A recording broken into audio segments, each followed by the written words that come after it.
Hello friends, तो आज हम स्टार्ट करते हैं स्वस्वरत पेपर 2 का लेक्चर नंबर 2। फर्स्ट लेक्चर में हमने जनपदोध्वंस के बारे में पढ़ा था, जो अकॉर्डिंग टू आयुर्वेदा था। इस लेक्चर में हम एपिडाइमियोलॉजी के बारे में पढ़ेंगे। ये अकॉर्डिंग टू मॉडर्न है टॉपिक, ठीक है। इसमें हम एपिडाइमियोलॉजी की डेफिनेशन देखेंगे, उसके प्रिंसिपल देखेंगे और उसके यूजेस के बारे में पढ़ेंगे। सबसे पहले हम एपिडाइमियोलॉजी की डेफिनेशन देख लेते हैं। Epidemiology is the study of distribution and determinants of disease in a population. इसका मतलब क्या होता है कि एपिडाइमियोलॉजी एक स्टडी होती है जिसमें डिस्ट्रीब्यूशन और डिटर्मिनेंट्स ऑफ डिसीज के बारे में पढ़ते हैं। मतलब डिस्ट्रीब्यूशन का मतलब होता है कि जो भी डिसीज है पॉपुलेशन में, वो किस तरीके से डिस्ट्रीब्यूट हो रही है, और उसके डिटर्मिनेंट्स क्या है, मतलब उसकी स्टडी करना। मतलब उसके कॉजेस क्या हैं, उसके ट्रीटमेंट्स क्या हैं, उसके ट्रांसमिशन किस तरीके से हो रहे हैं। तो इन सब की नॉलेज लेने को हम कहते हैं डिटर्मिनेंट्स। तो इसकी जानकारी इकट्ठे करने की जो स्टडी होती है, उसको हम कहते हैं epidemiology. Its principle let us its principle help us understand how disease occurs and how to control them. जो एपिडाइमियोलॉजी के प्रिंसिपल होता है, वो हमें हेल्प करता है टू अंडरस्टैंड कि हाउ डिसीज अकर, मतलब डिसीज जो है वो कैसे अकर हो रही है, मतलब कैसे स्टार्ट हो रही है डिसीज, कहाँ पर स्टार्ट हो रही है, किस वजह से स्टार्ट हो रही है, और हाउ टू कंट्रोल देम, मतलब और वो डिसीज को हम किस तरीके से कंट्रोल कर सकते हैं। तो इन सारी चीज़ों की स्टडी हम करते हैं एपिडाइमियोलॉजी में। तो यहाँ पर हमारी एपिडाइमियोलॉजी की डेफिनेशन होती है कंप्लीट। नेक्स्ट हम देखते हैं प्रिंसिपल ऑफ एपिडाइमियोलॉजी। सबसे पहला प्रिंसिपल जो होता है एपिडाइमियोलॉजी का, वो होता है distribution of disease, study of who where and when disease occur. इसमें क्या होता है कि हम डिसीज के बारे में स्टडी करते हैं कि किस वजह से वो डिसीज हो रही है, बैक्टीरियल है, वायरस है, कौन उस डिसीज को कर रहा है, ठीक है। वेयर मतलब कहाँ पर ये डिसीज फैल रही है, और व्हेन मतलब उसका टाइम क्या है, और ये किसको फैल रही है, ठीक है। तो ये सारी चीज़ें हैं, वो हम डिस्ट्रीब्यूशन ऑफ डिसीज़ के अंदर पढ़ते हैं। सबसे पहला प्रिंसिपल क्या हो गया एपिडाइमियोलॉजी का, डिस्ट्रीब्यूशन ऑफ डिसीज़। मतलब डिसीज़ जो है वो डिस्ट्रीब्यूट कैसे हो रही है। तो इसमें इंक्लूड होते हैं पर्सन, प्लेस और टाइम। पर्सन में हम देख सकते हैं एज, जेंडर और ऑक्यूपेशन। प्लेस में हम विलेज, सिटी, कंट्री कि कहाँ पर ये डिसीज़ फैल रही है। और टाइम देख सकते हैं हम सीजनल, एपिडेमिक और पीरियड। यहाँ पर एक एग्जाम्पल दिया हुआ है मलेरिया का, more common in rainy season. Malaria जो होता है कॉमन होता है रेनी सीजन में। कैसे? क्योंकि रेनी सीजन में हम देख सकते हैं स्टैग्नेंट वाटर ज़्यादा देखने को मिलेगा, इकट्ठा किया हुआ पानी ज़्यादा हमें देखने को मिलेगा, जिसमें एनोफिलिस मॉस्किटो जो होते हैं वो ज़्यादा ग्रो करते हैं, जिस वजह से मलेरिया का जो डिस्ट्रीब्यूशन है वो ज़्यादा होता है इन रेनी सीजन, ठीक है।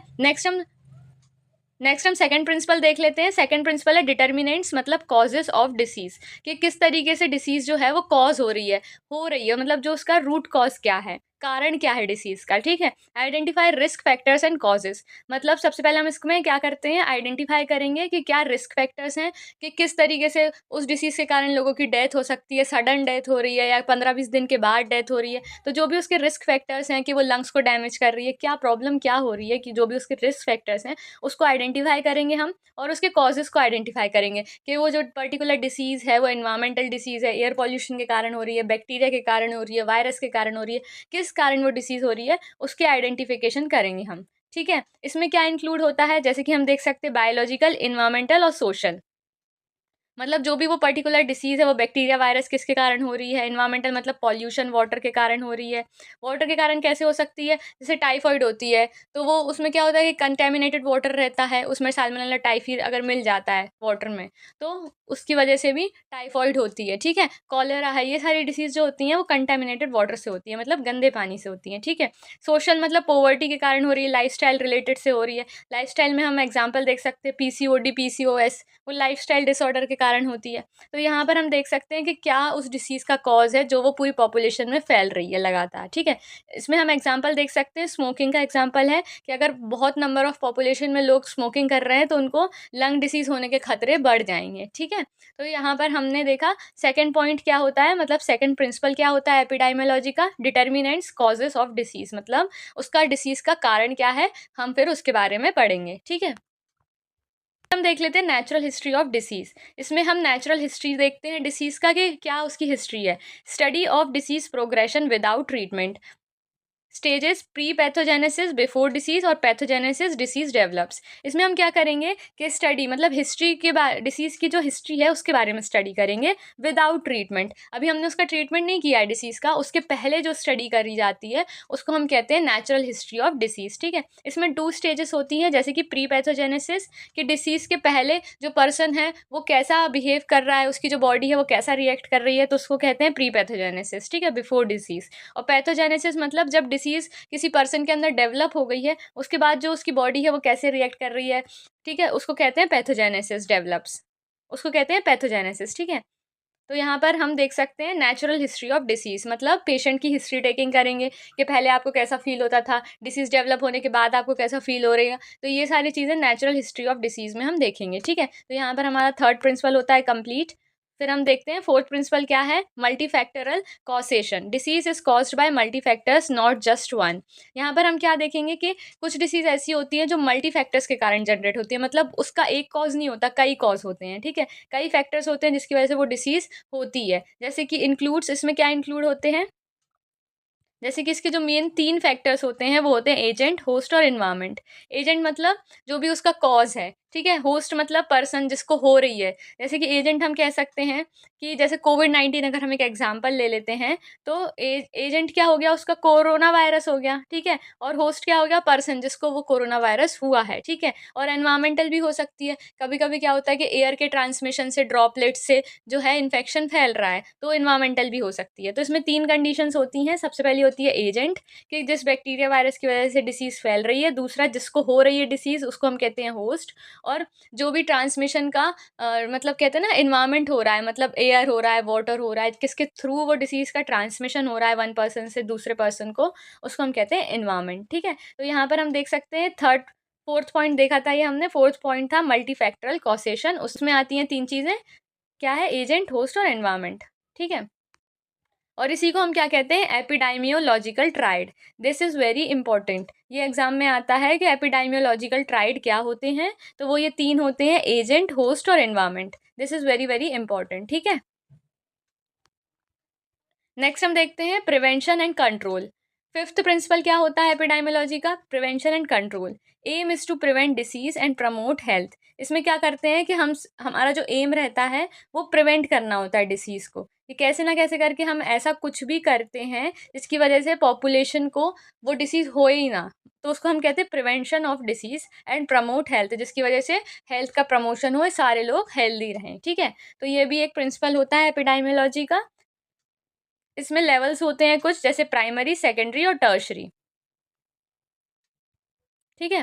प्राइमरी में क्या करते हैं, प्राइमरी प्रिवेंशन कैसे कर सकते हैं कि हम उस डिसीज़ को अकर होने से ही प्रिवेंट कर देंगे, कि मतलब जो भी उसका मेन सोर्स है हम उसको ही हटा देंगे। हम चाहेंगे कि कोई भी पेशेंट है, कोई भी इंडिविजुअल है, उसको वो डिसीज़ हो ही ना, तो सबसे पहला प्रिवेंशन, सबसे पहला क्या होता है, प्राइमरी प्रिवेंट अकरेंस, मतलब हम उस डिसीज़ को होने से ही रोक देंगे। सेकेंडरी प्रिवेंशन क्या होता है, अर्ली डायग्नोसिस। अब अगर किसी पेशेंट को डिसीज़ हो ही गई है तो हम उसका अर्ली डायग्नोसिस कर लेंगे, उसको जल्दी से डायग्नोस कर लेंगे और उसका ट्रीटमेंट स्टार्ट कर देंगे, जिसमें कि पर्सन जो है वो ईजिली रिकवर कर सके। थर्ड होती है टर्शरी, रिड्यूस कॉम्प्लिकेशंस। मतलब इसका क्या होता है, टर्शरी में उसके जो कॉम्प्लिकेशंस है उसको हम रिमूव कर सकते हैं। जैसे कि डायबिटीज़ मेलाइटस होती है, अभी उसका क्या होता है कि वो उसको पूरी तरीके से रिकवर करना बहुत डिफ़िकल्ट हो जाता है। उसकी वजह से हमें क्या करना चाहिए, उसके कॉम्प्लिकेशंस को रिड्यूस करते हैं हम। उसको मतलब मेटफॉर्मिन दे देते हैं या इंसुलिन का इंजेक्शन लगा देते हैं, जिसकी वजह से उसके जो कॉम्प्लिकेशंस हैं वो कम हो जाएँ। तो यहाँ पर हमने 3 लेवल्स देख लिए। प्राइमरी, सबसे पहला कि हम उस डिसीज़ को होने नहीं देंगे। सेकेंडरी, अर्ली डायग्नोस करके उसका ट्रीटमेंट करके पेशेंट को रिकवरी कर देंगे, रिकवर कर देंगे। और थर्ड है टर्शरी, जिसमें हम उसके कॉम्प्लिकेशन को रिड्यूस करेंगे, ठीक है। फिर नेक्स्ट हम देखते हैं सिक्स्थ प्रिंसिपल होता है measurement of disease, use of rates like incidence, prevalence और मोर्टिलिटी रेट। इसमें क्या होता है, यहाँ पर हम देख सकते हैं इंसिडेंस का मतलब होता है कि न्यू केसेस कितने आ रहे हैं, प्रिवेलेंस का मतलब होता है कि टोटल नंबर ऑफ केसेस कितने हैं, और मोर्टिलिटी रेट का होता है कि नंबर ऑफ डेथ्स उस डिसीज़ के कारण कितनी नंबर ऑफ डेथ्स हो रही हैं, उसमें आता है मोर्टिलिटी रेट, ठीक है। तो ये सारी चीज़ें भी हमें देखनी चाहिए, इसके डेटा की भी हमें जानकारी होनी चाहिए। तो मेजरमेंट ऑफ डिसीज़ में हम ये भी देख सकते हैं, ठीक है। Helps to understand disease burden, इससे हमें डिसीज़ का बर्डन पता चलता है, ठीक है। नेक्स्ट हम देखते हैं सेवन्थ प्रिंसिपल क्या होता है, use of epidemiological methods, study design descriptive studies, analytic studies और एक्सपेरिमेंटल स्टडीज। मतलब जो भी डिसीज है उसकी हम डिस्क्रिप्टिव स्टडीज देख सकते हैं, एनालिटिकल स्टडीज दे सकते हैं और एक्सपेरिमेंटल स्टडीज के बारे में जानकारी इकट्ठी कर सकते हैं। ठीक, नेक्स्ट प्रिंसिपल है एप्लीकेशन टू पब्लिक हेल्थ। इसमें क्या आता है, epidemiology is used to control outbreaks, plan health programs and improve community health. Control outbreaks का मतलब होता है जो भी डिसीज़ फैल रही है पूरी पॉपुलेशन में, उसकी वजह से जो लोगों को प्रॉब्लम्स हो रही है उसको कहते हैं आउटब्रेक्स, और उसको कंट्रोल करना एपिडाइमियोलॉजी का एक प्रिंसिपल है। ठीक है, प्लान हेल्थ प्रोग्राम्स को प्लान करना, इम्प्रूव कम्युनिटी हेल्थ मतलब पूरी जो कम्युनिटी है उनकी हेल्थ को इम्प्रूव करना, ये सारी चीज़ें जो होती है एपिडाइमियोलॉजी का प्रिंसिपल होता है। तो एक बार हम सारा समरी देख लेते हैं कि एपिडाइमियोलॉजी के कौन कौन से प्रिंसिपल्स होते हैं। एक बार हम सबकी समरी देख लेते हैं। सबसे पहला प्रिंसिपल था डिस्ट्रीब्यूशन ऑफ डिसीज़। इसमें डिसीज़ का डिस्ट्रीब्यूशन कैसे हो रहा था, ये सबसे पहला एपिडाइमियोलॉजी का प्रिंसिपल था। ठीक है, कि डिसीज़ जो है वो डिस्ट्रीब्यूट कैसे हो रही है इसको पता लगाता है। ठीक है, दूसरा था डिटर्मिनेंट्स, मतलब डिसीज़ का कारण क्या है, किस वजह से डिसीज़ फैल रही है वो पता लगाना। फिर थर्ड प्रिंसिपल था इसमें नेचुरल हिस्ट्री ऑफ डिसीज़। इसमें पेशेंट की हिस्ट्री लेते थे कि ट्रीटमेंट के पहले पेशेंट के क्या साइन और सिम्टम्स हैं और क्या प्रॉब्लम वो फेस कर रहा है, उसके बारे में जानना होता है नेचुरल हिस्ट्री ऑफ डिसीज़ में। ठीक है, फिर फोर्थ पॉइंट था इसमें मल्टी फैक्टरल कॉसेशन। इसमें क्या आता था, इसमें तीन चीज़ें आती थी, फर्स्ट एजेंट, होस्ट और इन्वायरमेंट, जिसे हम कहते थे एपिडाइमियोलॉजिकल ट्रायड, और ये बहुत ज़्यादा इंपॉर्टेंट पॉइंट है। ठीक है, फिर नेक्स्ट है प्रिवेंशन एंड कंट्रोल। अब जो भी डिसीज़ फैल गई है उसका प्रिवेंशन करना कि वो जो हेल्दी पर्सन्स है उनको ना हो, तो उनको उस डिसीज़ को प्रिवेंट करना, और कंट्रोल करना कि अगर किसी पर्सन को वो डिसीज़ हो गई है तो उसको कैसे मैनेज करना है उसके बारे में। तो फिफ्थ प्रिंसिपल था एपिडाइमियोलॉजी का प्रिवेंशन एंड कंट्रोल। ठीक है, फिर सिक्स्थ प्रिंसिपल था मेजरमेंट ऑफ डिसीज़। इसमें क्या कर रहे थे हम, इंसिडेंस, प्रेवलेंस और मोर्टलिटी रेट देख रहे थे। इसमें हम डिसीज़ की वजह से जो भी रिजल्टेंट है उसका मेजरमेंट कर रहे थे कि जो भी प्रॉब्लम्स क्रिएट हुई हैं उसमें क्या रिजल्ट निकला है, कितनी ज़्यादा प्रॉब्लम क्रिएट हुई हैं उसको बारे में, उसको मतलब मेजरमेंट करना उसका। जैसे कि इंसिडेंस मतलब नंबर ऑफ न्यू केसेस का मेजरमेंट करना, प्रेवलेंस मतलब टोटल नंबर ऑफ केसेस का मेजरमेंट करना है। ठीक है, और मोर्टलिटी रेट मतलब कितने नंबर ऑफ डेथ हुई है उस डिसीज़ के कारण उसका मेजरमेंट करना। तो ये भी एपिडाइमियोलॉजी का फिफ्थ पॉइंट था। ठीक है, सिक्स्थ पॉइंट था ये। फिर सेवन्थ पॉइंट क्या था, use of epidemiological methods. एपिडाइमियोलॉजिकल methods में आते थे डिस्क्रिप्टिव स्टडीज़, एनालिटिकल स्टडीज़ और एक्सपेरिमेंटल स्टडीज़। मतलब जो भी डिसीज़ फैली है उसका डिस्क्रिप्शन में स्टडी करना, एनालिटिकल स्टडी करना उसके बारे में, और एक्सपेरिमेंटल स्टडी करना है। ठीक है, तो ये सारे आते थे सेवन्थ पॉइंट में। और एट्थ पॉइंट था एप्लीकेशन टू पब्लिक हेल्थ। इसमें हम कंट्रोल कर रहे थे आउटब्रेक्स को, ये भी एपिडाइमियोलॉजी का एक प्रिंसिपल है कि जो भी प्रॉब्लम्स क्रिएट हुई हैं उसको कंट्रोल करना, हेल्थ प्रोग्राम्स को प्लान करना। ठीक है, जिसमें सब लोग हेल्दी रहें, और इम्प्रूव कम्युनिटी हेल्थ, और पूरी कम्युनिटी की हेल्थ को इम्प्रूव करना। तो ये सारे जो थे वो एपिडाइमियोलॉजी के प्रिंसिपल्स थे। अब टॉपिक देख लेते हैं, uses of epidemiology. Epidemiology is use to study disease patterns in the community and improve public health. Epidemiology किस चीज़ के लिए यूज़ होती है, डिसीज़ के बारे में स्टडी करने के लिए, डिसीज़ के पैटर्न को स्टडी करने के लिए, और कम्युनिटी की हेल्थ को इम्प्रूव करने के लिए, और पब्लिक की हेल्थ को इम्प्रूव करने के लिए एपिडाइमियोलॉजी जो है वो यूज़ होती है। ठीक है, फर्स्ट यूज़ हम देख लेते हैं, study the distribution of disease. इसमें हम स्टडी करते हैं कि डिसीज़ जो है वो कैसे डिस्ट्रीब्यूट हो रही है, किसको वो डिसीज़ हो रही है, कहाँ पर हो रही है और कब हो रही है। ठीक है, जैसे कि हम इसका एग्जांपल देख सकते हैं, डेंगू केसेस इंक्रीजेज इन रेनी सीजन। डेंगू के जो केसेस होते हैं वो इंक्रीज़ हो जाते हैं रेनी सीजन के टाइम पर, क्योंकि रेनी सीजन में स्टैगनेंट वाटर हमें देखने को मिलेगा, उसमें मॉस्किटोज़ हैं वो ज़्यादा अमाउंट में ग्रो होंगे और उससे डेंगू के केसेस बढ़ जाते हैं। ठीक है, दूसरा यूज़ हम देख सकते हैं, find the causes and risk factors. इसमें क्या होता है कि हम डिसीज़ के कॉजेज़ मतलब किस कारण से वो डिसीज़ फैल रही है और उसके डिसीज़ के क्या रिस्क फैक्टर्स हैं उसके बारे में स्टडी करते हैं। It helps identify the causes of disease and factors that increase risk. जैसे कि स्मोकिंग करने से लंग कैंसर होता है, तो ये इसका रिस्क हो गया। ठीक है, फिर थर्ड पॉइंट हम देख लेते हैं, थर्ड यूज़ क्या होता है एपिडाइमियोलॉजी का, study the natural history of disease. इसमें हम डिसीज़ की नेचुरल हिस्ट्री पढ़ते हैं, मतलब पेशेंट के साइन और सिम्टम्स देखकर हम पता लगा सकते हैं कि मतलब जो उस पर्टिकुलर डिसीज़ की हिस्ट्री क्या है। ठीक है, शो हाउ डिसीज़ डेवलप्स, मतलब डिसीज़ जो है वो कैसे डेवलप हो रही है, ऑनसेट टू रिकवरी और कॉम्प्लिकेशंस। फिर हम इसमें क्या देख सकते हैं कि पेशेंट के क्या साइन और सिम्टम्स थे जब वो डिसीज़ डेवलप हो रही थी, तो वो कैसे सिम्टम्स शो कर रहा था पेशेंट, फिर रिकवरी के बाद उसके क्या सिम्टम्स थे, तो ये सारी की स्टडी हम कर सकते हैं। ठीक है, एपिडाइमियोलॉजी के through. Progression of diabetes over time, मतलब अगर डायबिटीज़ हो गई है किसी पेशेंट को तो वो कैसे प्रोग्रेस करती है बॉडी में, उसके क्या सिम्टम्स होते हैं, उसके बारे में हम पता कर सकते हैं, उन सब की स्टडी भी कर सकते हैं हम एपिडाइमियोलॉजी में।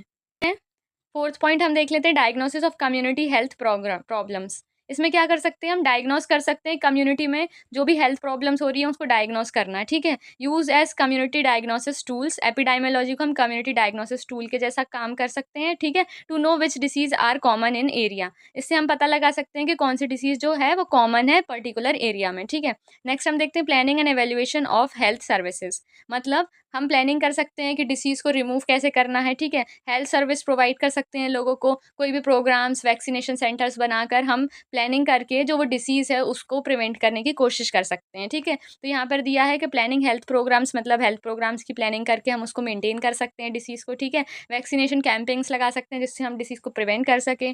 हॉस्पिटल सर्विसेज दे सकते हैं लोगों को जिसमें कि लोग ईज़िली जल्दी से ट्रीट होकर रिकवर होकर अपने घर जा सकें, ठीक है। फिर इवैल्यूएटिंग देयर सक्सेस, ठीक है, और उसकी सक्सेस पर इवैल्यूएशन भी कर सकते हैं, ठीक है। फिर नेक्स्ट पॉइंट क्या है, control and prevention of disease, मतलब अगर किसी को डिसीज़ हो गई है तो उसको हम कंट्रोल कर सकते हैं। प्रिवेंशन मतलब ज़्यादा लोगों में वो डिसीज़ ना फैले तो हम उसको प्रिवेंट कर सकते हैं। Use to control outbreaks and prevent spread, example क्या है, ड्यूरिंग एपिडेमिक्स लाइक कोविड-19 और कॉलेरा, ठीक है। जैसे कोविड-19 में हमने किया था, वैक्सीनेशन सेंटर्स बनाए थे तो उसके कारण हम प्रिवेंट कर पा रहे थे। जो हेल्दी पर्सन थे उनको कोविड ना हो तो हमने वैक्सीन्स लगाई थी लोगों को, ठीक है। तो उसकी वजह से हम देख सकते हैं कि ड्यूरिंग एपिडेमिक्स के टाइम पर हम एपिडाइमियोलॉजी का यूज़ कर सकते हैं, ठीक है। फिर 7th पॉइंट है estimate prognosis and risk, estimate लगा सकते हैं हम कि चांसेस ऑफ डिसीज़ कितनी है, कॉम्प्लिकेशंस क्या है, मोर्टेलिटी रेट है, तो इसका हम एस्टिमेशन लगा सकते हैं कि कितने लोगों को वो डिसीज़ हो सकती है, कैसे उसको प्रिवेंट करना है, कॉम्प्लिकेशंस कैसे हो सकते हैं उस डिसीज़ के होने के बाद, मोर्टेलिटी रेट कितना हो सकता है, कितने लोग उसके वजह से मर सकते हैं। तो ये सारी चीज़ें एपिडाइमियोलॉजी के यूज़ में आती हैं, ठीक है। एपिडाइमियोलॉजी का यूज़ करके हम ये सारी चीज़ें कर सकते हैं, ठीक है। तो यहाँ पर हमारा एपिडाइमियोलॉजी का लेक्चर नंबर 1 होता है कंप्लीट। मिलते हैं नेक्स्ट वीडियो में। Thank you.